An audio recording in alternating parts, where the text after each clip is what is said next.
Catenary common catenary में next topic पढ़नी है। हम लोगों ने शुरुआत में इंट्रोडक्शन में पढ़ लिया था intrinsic equation of common catenary. Intrinsic equation of common catenary में जो है बताया था हमने S equal to C tan psi होता है।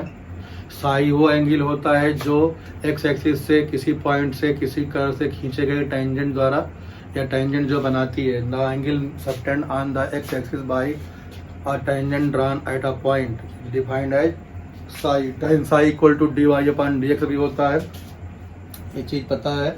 फिर आगे इसी में कंटिन्यू हम लोग करेंगे। अब कॉमन कैटनरी में जो होता है relation between s and psi हम लोग के पास आ गया था। सबसे पहले किसी चीज़ का जो होता है फंक्शन जो हो या कोई कर्व हो या कोई भी सिस्टम हो तो उसकी जो होती है क्या इक्वेशन होती है x और y जानना जरूरी होता है। तो the relation between x and y या the equation of curve in term of x y जो होता है वो कार्टेशियन इक्वेशन होती है। तो कार्टेशियन इक्वेशन जब तक नहीं जानेंगे तब तक हमारे लिए प्रॉब्लम ही रहेगी।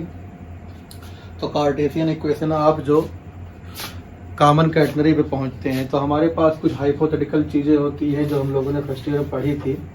तो सबसे पहले देखते हैं ट्राइंगल जो होता है, ट्राइंगल क्या कहता है।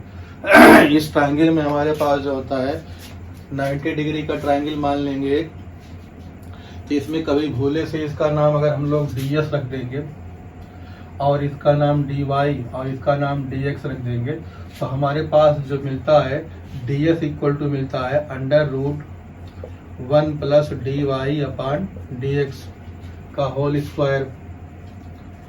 ये पढ़ा है कभी।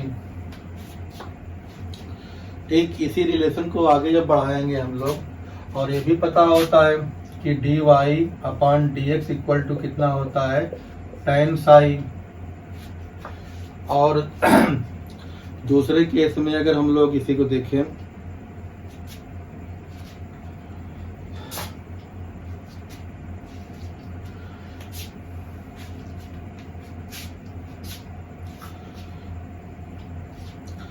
तो अब रिलेशन जो होंगे इन्हीं रिलेशन को आगे बढ़ाते हैं। सबसे पहले तो हमारे पास होना चाहिए कार्टेशियन इक्वेशन, इसका होना चाहिए। तो Cartesian equation of common catenary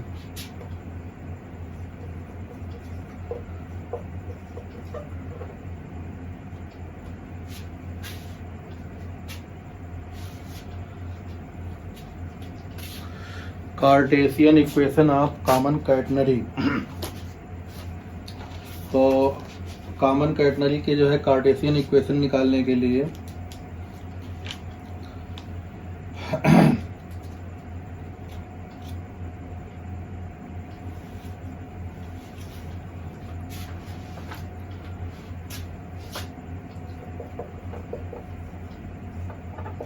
common catenary तो intrinsic equation S equal to होता है सी tan साई। तो S equal to c dy upon dx हो जाएगा। अब S को दोबारा डिफरेंशिएट कर दो विद रिस्पेक्ट टू x क्योंकि ये चीज हमें लानी है। तो हमारे पास हो जाएगा ds अपॉन dx की जो वैल्यू आएगी c d2y और dx स्क्वायर हो जाएगी।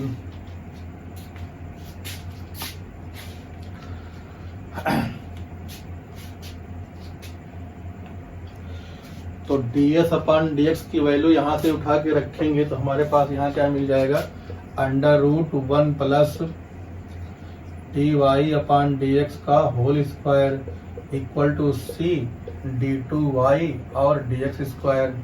इतना तो हो गया। बस यहीं पे कंफ्यूजन होता है थोड़ा सा, अगर हम लोग भूल जाते हैं तो प्रॉब्लम होने लगती है कि अब क्या करें। तो हमारे पास जो है x और y में रिलेशन चाहिए। x और y तो आ गया है लेकिन इस इंटीग्रेशन को सॉल्व करने के लिए हमें कुछ नई चीजें ढूंढनी पड़ेंगी। तो नई चीज जो ढूंढनी है वो भी कहीं दूर से नहीं लाना है। फर्स्ट ईयर में ये भी जो है पढ़ा है हम लोगों ने। अगर हम लोग dy dx को p मान लें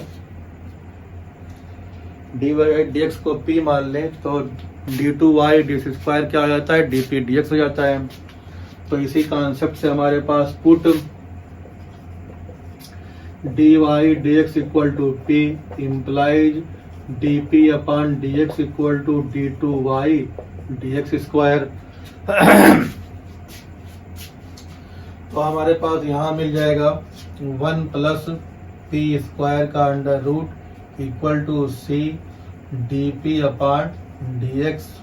इसे वेरिएबल सेपरेट कर दो। जब वेरिएबल सेपरेट करोगे तो तुम्हारे पास कुछ इस तरह से हो जाएगा, देखो D X upon C equal to D P upon under root 1 plus P square. दोनों तरफ इंटीग्रेट करो तो x अपॉन सी इधर भेज देते हैं। ये हो जाता है sign hyperbolic inverse p plus कोई कांस्टेंट k1 नाम दे देते हैं। अब कांस्टेंट k1 की वैल्यू हमें निकालना है। इनिशियल कंडीशन अप्लाई कर दें। इनिशियल कंडीशन अप्लाई करने के लिए ये इसका जो स्टैंडर्ड शेप होता है ये याद होना चाहिए। ये पॉइंट हमारे पास जो होता है यहाँ से यहाँ तक की लेंथ कितनी होती है, c होती है। इसके कोऑर्डिनेट 0, c होते हैं और इस पॉइंट पर जो होता है साई की वैल्यू 0 होती है। ये सब चीज़ें जब थोड़ा सा ध्यान में रहेगा तभी हम लोग जो है कैलकुलेशन जल्दी कर पाएंगे और 3-4 बार देखने पे याद रहेगा, क्योंकि छोटे क्वेश्चन आना है, कुछ चीज़ मिस हुआ तो जो है गड़बड़ हो जाता है। तो अब हमारे पास पॉइंट, इसको कोई नाम दे दें। जैसे इस पॉइंट का नाम सी दिया था हमने, इसका ओ नाम दिया था। ये ए होता है, ये बी होता है। तो पॉइंट सी पर जो होता है हमारे पास पॉइंट सी पे जो है x बराबर 0 होता है और y बराबर c होता है। तो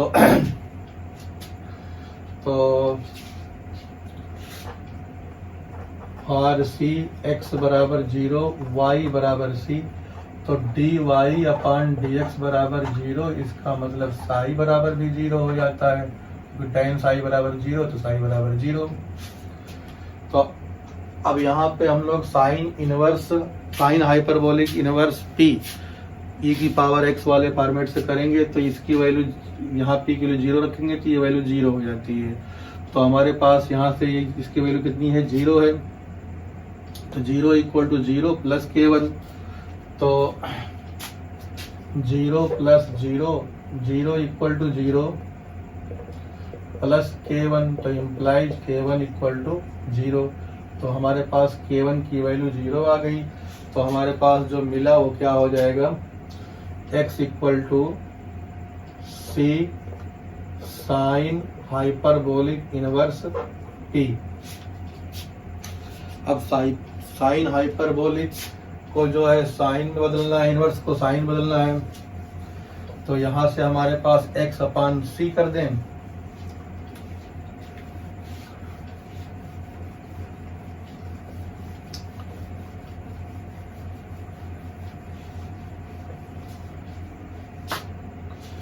तो हमारे पास जो मिलेगा रिजल्ट वो मिल जाएगा कितना, देखो यहाँ से मिल जाएगा साइन हाइपरबोलिक x अपॉन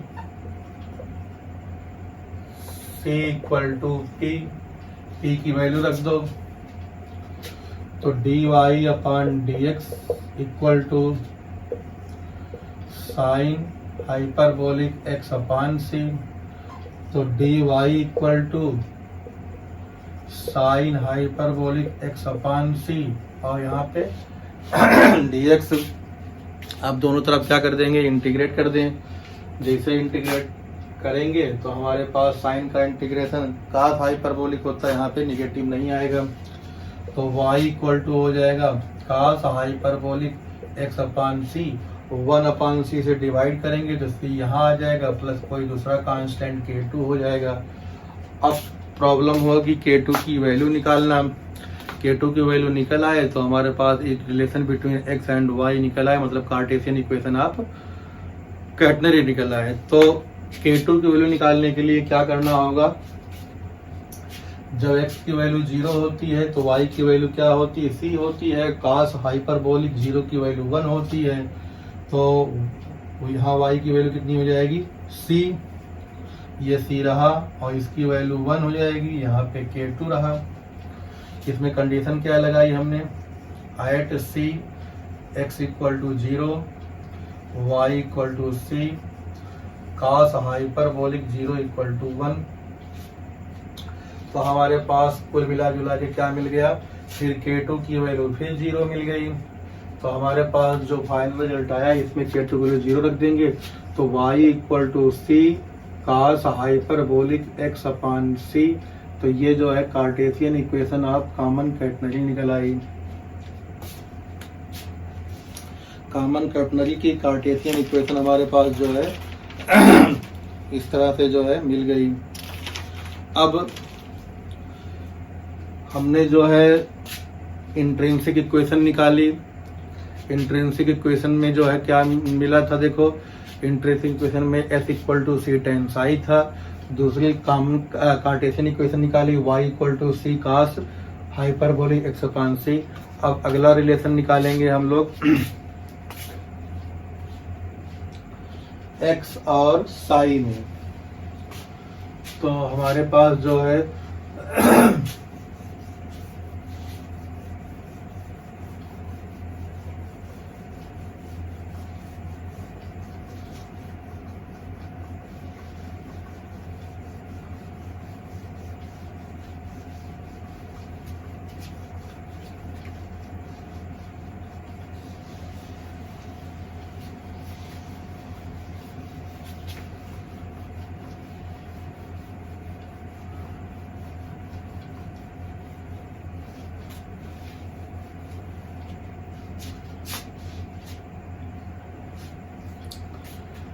तो relation between x and Sai. तो x और साई में रिलेशन निकालना है। तो इसके लिए फिर एक ट्रायंगल देखेंगे, चमत्कारी ट्रायंगल ढूंढेंगे। फिर चमत्कारी ट्रायंगल हमारे पास वही पुराना वाला है। ये होता है dy, ये होता है dx, ये होता है ds, ये एंगल होता है साई। यहाँ से जो है सारी वैल्यूज जो है रखेंगे, तो कास साई, साइन साई, टेन साई सब वैल्यू जो है यहाँ से निकल सकती है। तो हमारे पास साइन साई इक्वल टू हो जाएगा dy अपान ds और कास साई हो जाएगा dx अपान ds। रिलेशन हमें निकालना है x और साई में निकालना है। तो शुरुआत करेंगे हम लोग dx और d साई से। तो dx अपान d साई को जो है ब्रेक करेंगे। तो हमारे पास जो है dx अपान ds वाला एक टर्म है, तो अब ds से इसको डिवाइड मल्टीप्लाई कर दें। तो dx अपान ds इंटू ds अपान d साई। इसकी वैल्यू चुपके से हमारे पास रेडी है, तो कितनी है, dx अपान ds की प्लेस पे कास साई रख देंगे। तो dx अपान d साई जो है हमारे पास मिला कितना, कास साई मिल गया। d साई ऐसे लिखा और s की वैल्यू c टेन साई पहले हम लोग ढूंढ चुके हैं। First relation intrinsic equation of common catenary. तो यहाँ हो जाएगा c टेन साई। डिफरेंशिएट करोगे सी टेन साई को, सी बाहर आ जाएगा, इसका हो जाएगा सेक स्क्वायर साई। तो हमारे पास यहाँ मिल जाएगा dx upon D psi equal to C cos psi और ये सेक स्क्वायर साई।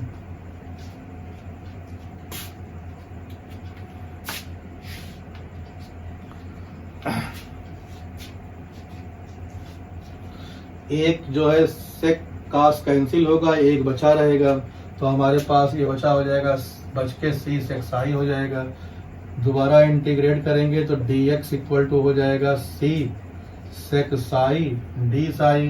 इंटीग्रेट करेंगे तो यहाँ पे हो जाएगा x, यहाँ पे हो जाएगा c log ऑफ सेक का कितना होता है, sec theta equal to integration tan theta, tan of log plus log of sec theta plus tan theta होता है। तो log of sec psi plus tan psi और plus constant K3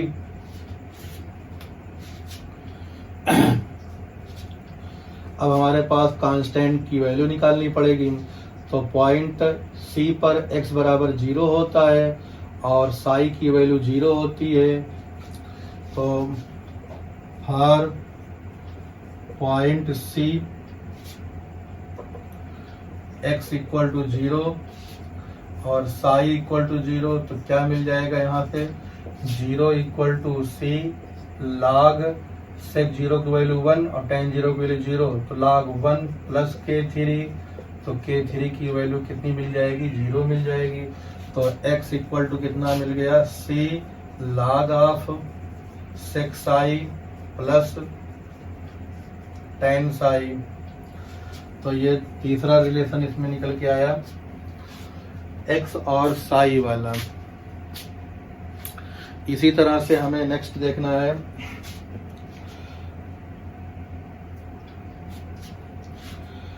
next relation जो है हमारा है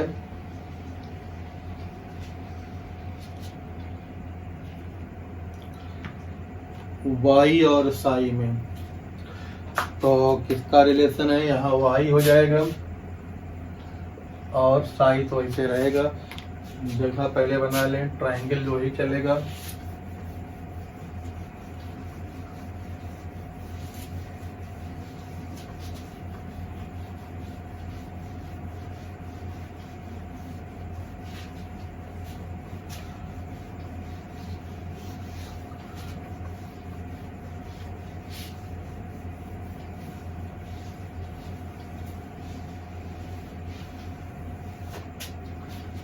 हाँ,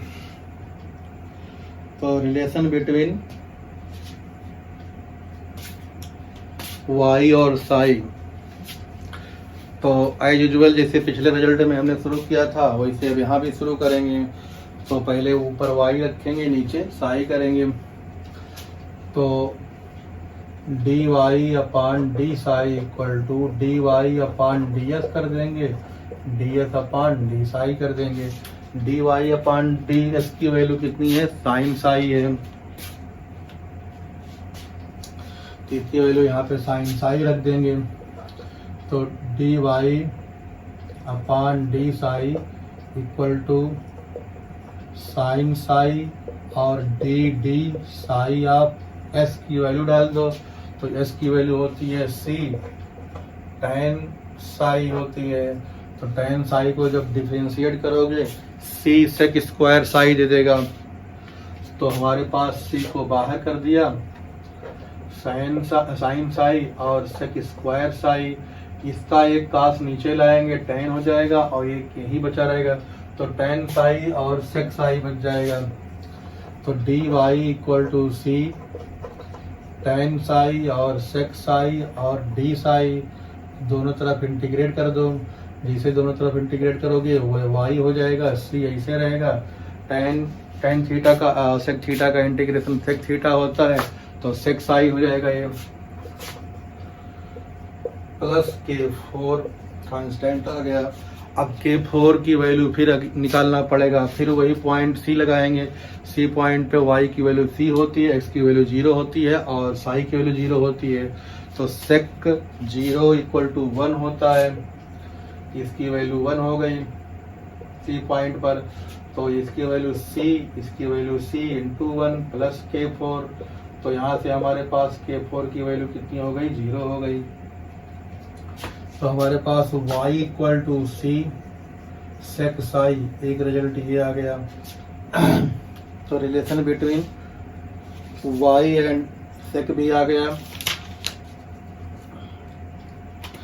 अब अगला रिलेशन हमें निकालना है s और x में। तो x हो गया और s हो गया।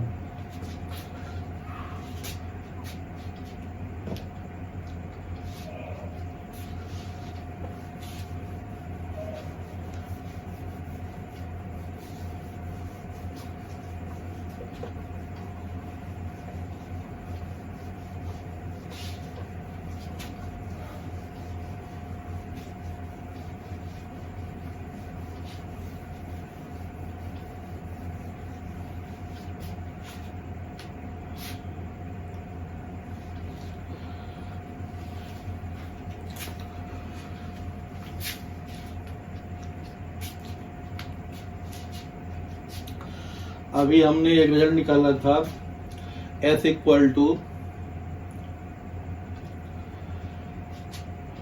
C log of sec I plus tan psi. Since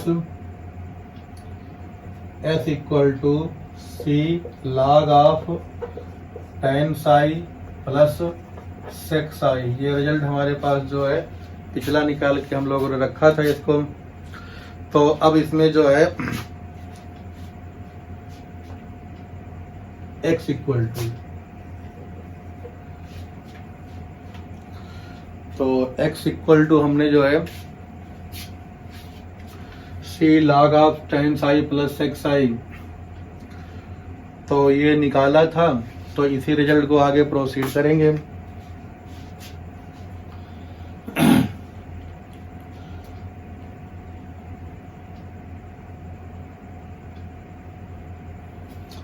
तो हमारे पास देखो क्या मिल रहा है, तो x upon C equal to log of tan psi plus sec psi, अगली लाइन में हो जाएगा e की power x upon C equal to tan psi plus sec psi, result 1 हो गया। सिमिलरली e की पावर x अपान सी की value जो आएगी tan psi minus sec psi आएगी। ये प्रॉपर्टी ऑफ कॉन्जुगेशन होती है हाइपरबोलिक फंक्शन या सर्कुलर फंक्शन, उसमें जो है इसको पढ़ाया गया है सब। अब जो है हमारे पास sec 2 psi,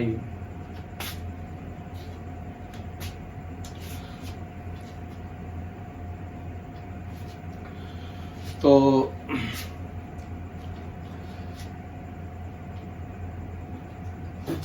ये यहाँ पे होगा।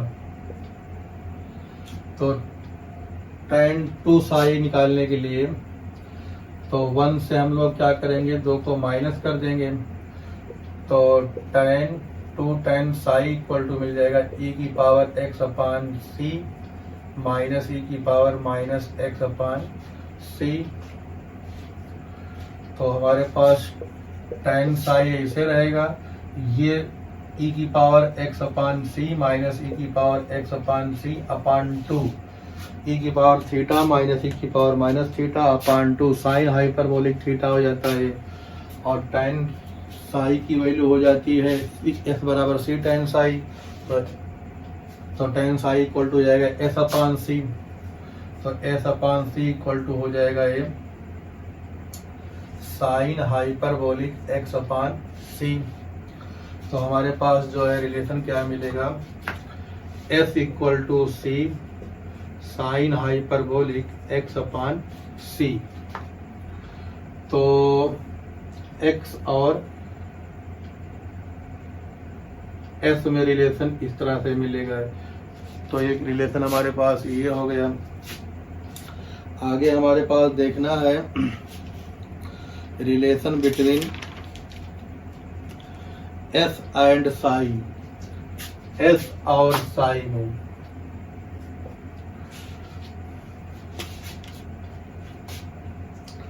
छोटे छोटे जितने रिलेशन है, जब तक वो नहीं याद होंगे क्वेश्चन हम लोग नहीं कर पाएंगे। क्वेश्चन करने के लिए भी यही सब चीजें घुमा करनी होती है, इसीलिए रिलेशन निकालना जब आ जाएगा तो क्वेश्चन निकालना अपने आप आ जाएगा।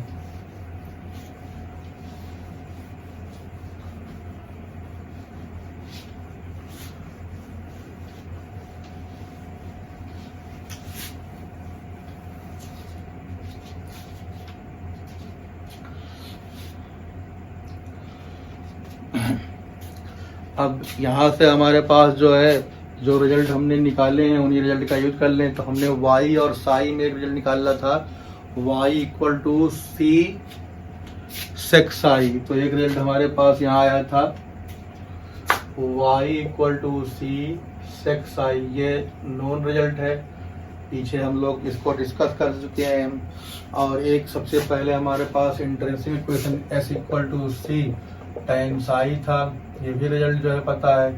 तो रिलेशन जो है किसमें निकालना है, psi और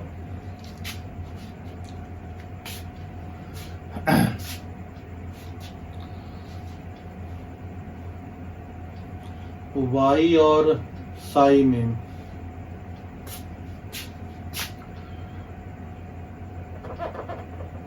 y और s में, तो साई एलिमिनेट करना है हमें। तो साई एलिमिनेट करने के लिए ट्रिग्नोमेट्रिकल आइडेंटिटी लगा दें। तो sec square minus tan square equal to 1 होता है। तो since sec square psi minus tan square psi equal to 1, तो ये हो जाएगा Y square upon C square S square upon C square equal to 1। तो Y square equal to C square plus S square. तो ये result हमारे पास हो जाएगा।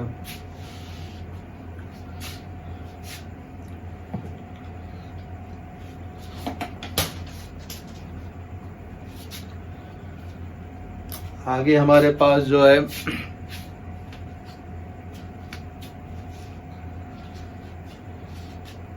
छोटा सा एक रिजल्ट और है, relation between tension T and ordinate Y. तो ऑर्डिनेट वाई और टेंशन टी के बीच का क्या रिलेशन है ये बताना है। तो टी का साई की वैल्यू हम लोग को पता है, टी का psi equal to T nought होता है और इसकी वैल्यू डब्ल्यू सी हमने बताई ही है। तो हमारे पास सब्जेक्ट किसको बनाना है, टी और वाई को। तो टी इक्वल टू कितना हो जाएगा, डब्ल्यू सी अपान का साई।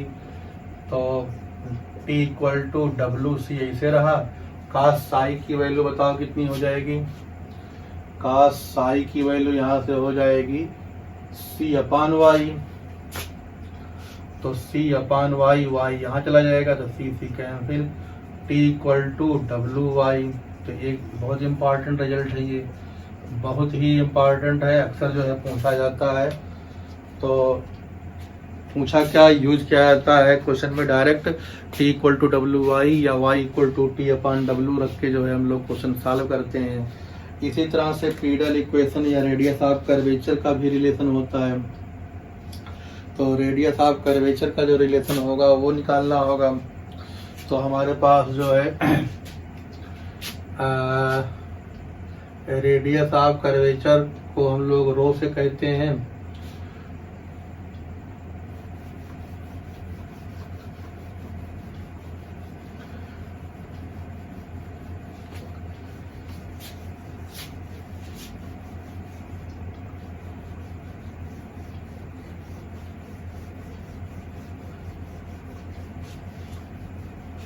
रेडियस ऑफ कर्वेचर तो रो और साई में, तो rho equal to d S upon D psi होता है। Since rho equal to d S upon D psi और जो है एस इक्वल टू सी टाइन साई होता है, तो डिफरेंशिएट कर दो। तो D S upon D Sai की वैल्यू हो जाएगी सी सेक स्क्वायर साई, उठा के ऊपर रख दो।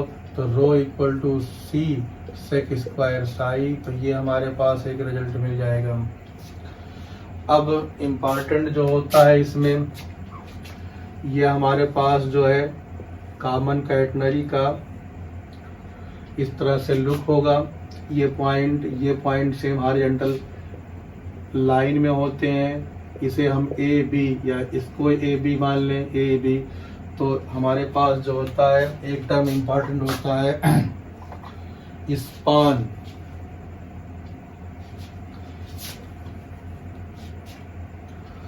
तो स्पान ए बी की वैल्यू जो होती है 2x होती है और इस चीज को हम लोग यहाँ से यहाँ तक को कहते हैं सैग।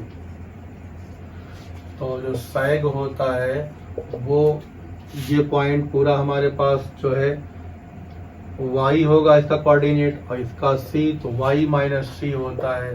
तो ये चीज हमारे पास जो है लगानी पड़ेगी। अब अगले